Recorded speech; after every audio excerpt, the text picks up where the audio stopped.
একটা কথা আছে না, বাংলার মুখ আমি দেখিয়াছি, তাই পৃথিবীর মুখ দেখিতে চাই না। এই রকম অপরূপ সৌন্দর্যে ভরা আমাদের বাংলা, আমাদের এই ভারত মাতা, অন্য দেশে যাওয়ার প্রয়োজনটা কি? একদিকে যেমন সমুদ্র আছে, একদিকে পাহাড় আছে, আর ভিতরে আছে নদী নালা, জঙ্গল, ঝর্ণা, প্রকৃতির একটা অপরূপ রূপ।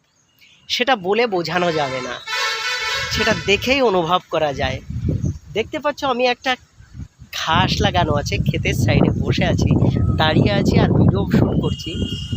আর এই রকম পরিবেশে আকাশে মেঘ হয়ে আছে, পাখিগুলো উড়ে যাচ্ছে, সাদা বক উড়ে যায়, বলে না একটা কবিতা আছে, এই দেখো এই দিকটা দিয়ে উড়ে যাচ্ছে, এখন উড়ে যাচ্ছে, কিন্তু এগুলো বক নয়, কবুতর উড়ে যাচ্ছে।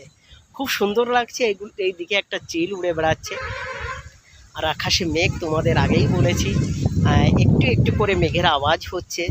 হ্যাঁ, রিমঝিম বৃষ্টিও পড়ছে একটু একটু করে, যেটা ক্যামেরায় আসছে না। আর হাওয়া চলছে বন্ধুরা, দেখলে বুঝতে পারছো হাওয়া চলছে। এই ঘাসগুলো দেখলেও তোমরা বুঝতে পারছো খুব সুন্দর হাওয়া চলছে, আর হাওয়াটা এত মধুর, কি বলবো, বলে বোঝাতে পারবো না। তাই তো এসেছিলাম এই সাইডে ভিডিও শ্যুট করার জন্য, কিছু বলার জন্য। সেটাই, প্রকৃতির রূপটা দেখে প্রকৃতির বিষয়ে বলতে শুরু করে দিলাম। এই রকম জঙ্গল, এই দিকে দেখো জঙ্গল আছে, এই যে ভিতরটা, আর এই জায়গায় একটা ভাঙা বাড়ি পড়ে আছে, ভাঙা বাড়ি দেখলে বুঝতে পারছো, আকাশে মেঘ। আর এই দিকে আমি বলেছি যে সমুদ্র, ঝর্ণা, এই দিকে হিমালয় পর্বত, আমার ঠিক সামনে হিমালয় পর্বত, উঁচু উঁচু পর্বত। আর মেঘের জন্য এখন দেখা যাচ্ছে না, নতুবা এখন দেখিয়ে দিতাম, কারণ আমি এখন হিমাচল প্রদেশেই দাঁড়িয়ে আছি বন্ধুরা। কথাটা বাংলা দিয়ে শুরু করেছি, বাংলার মুখ আমি দেখিয়ে আছি। হ্যাঁ, কিন্তু আমি বাঙালির ছেলে, তাই বাংলাকে ভালোবাসি, মনে প্রাণে ভালোবাসি, তাই বাংলা দিয়ে শুরু করেছিলাম, বাংলার প্রকৃতি দিয়ে শুরু করেছিলাম। প্রকৃতি কিন্তু ভারতের পুরো দেশটাই প্রাকৃতিক সৌন্দর্যে ভরা, যেখানেই যাবে সেই এই রকম দৃশ্য দেখতে পাবে।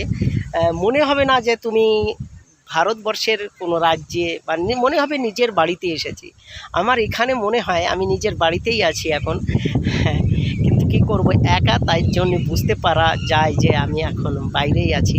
যদি পরিবার সঙ্গে থাকতো তাহলে হয়তো এতটা বুঝতে অনুভব হতো না যে আমি একা আছি। আর এত প্রকৃতির মাঝে, আমি বলছি না, প্রকৃতির মাঝে এদিকে পাখি ডাকাডাকি করছে, দেখো এইদিকে গ্রাম আছে, ছোট একটা গ্রাম, আর পাখিগুলো ডাকাডাকি করছে, ভালো লাগছে। আর মৌসুমটা এত সুন্দর, এত সুন্দর, তোমাদের কি বলে বোঝাবো। বন্ধুরা, ভিডিওটা ভালো লাগলে, আর বাংলায় সঙ্গে যুক্ত যারা আছে, ভারত মাতাকে ভালোবাসো, তারা অবশ্যই ভিডিওটা শেয়ার করবে। আর তোমাদের ভালোবাসার জন্য কিন্তু আমি ভিডিও বানাই।